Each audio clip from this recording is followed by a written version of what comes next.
Ikigai ఆనందమైన జీవితం గడపడం. జపాన్ వాళ్ళు ఎక్కువ ఫాలో అవుతుంటారు.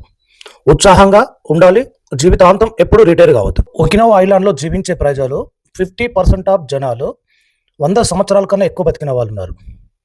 వాళ్ళు అలా 100 సంవత్సరాల కన్నా ఎక్కువ బతకడానికి వాళ్ళ జీవితంలో ఇకిగాయ్ ఎక్కువ ఫాలో అయ్యేవారు.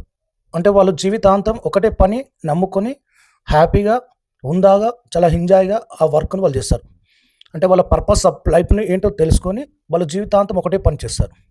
ఇదే ఐలాండ్‌లో ఉన్న ప్రజలు వాళ్ళు ఫుడ్ గూడా అదే ఐలాండ్‌లో ఉన్న ఫుడ్ మాత్రమే తీసుకుంటారు. ఆ ఫుడ్ గూడా వాళ్ళు ఒక ఓన్లీ 80% ఆఫ్ మాత్రమే తీసుకుంటారు. Remaining 20% of food empty stomach పెట్టుకుంటారు. ఫిజికల్‌గాను, మెంటల్‌గాను చాలా హ్యాపీగా ఉంటారు జపాన్ ప్రజలు. సంతోషంగా, ఉల్లాసంగా, అలసిపోకుండా చేస్తావో అదే నీ ఇకిగాయ్. ఈ పని ప్రపంచానికి పనికొచ్చేదై ఉండాలి. నీకు డబ్బులను క్రియేట్ చేసేది అయి ఉండాలి.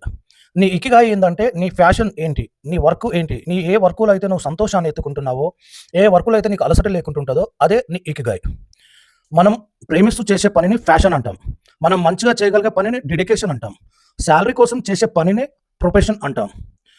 అదే మన ఇష్టంతోని, మన సంతోషంతోని మనం ఏ వర్క్ అయితే అలసట లేకుండా, ఏ వర్క్ మీద అయితే రెస్ట్ లేకుండా, జీవితాంతం వృద్ధాప్యం రాకుండా చేసే వర్క్ ఏదైతే ఉంటదో, ఆ వర్కే నీ ఫ్యాషన్. అదే నీ ప్రొఫెషన్ అయితది.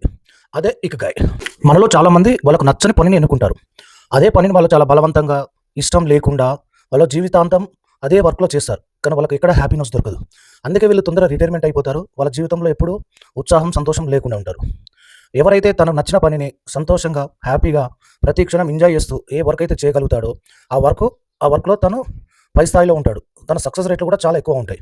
తను తెలుసుకుంటాడు అదే తన జీవిత లక్ష్యమని. ఎంతవరకు నీకు సంతోషాన్ని, హ్యాపీనెస్‌ని కలిగించే ఏ పనైనా దాంట్లో నువ్వు సక్సెస్ రేట్లు ఎక్కువ ఉంటాయి.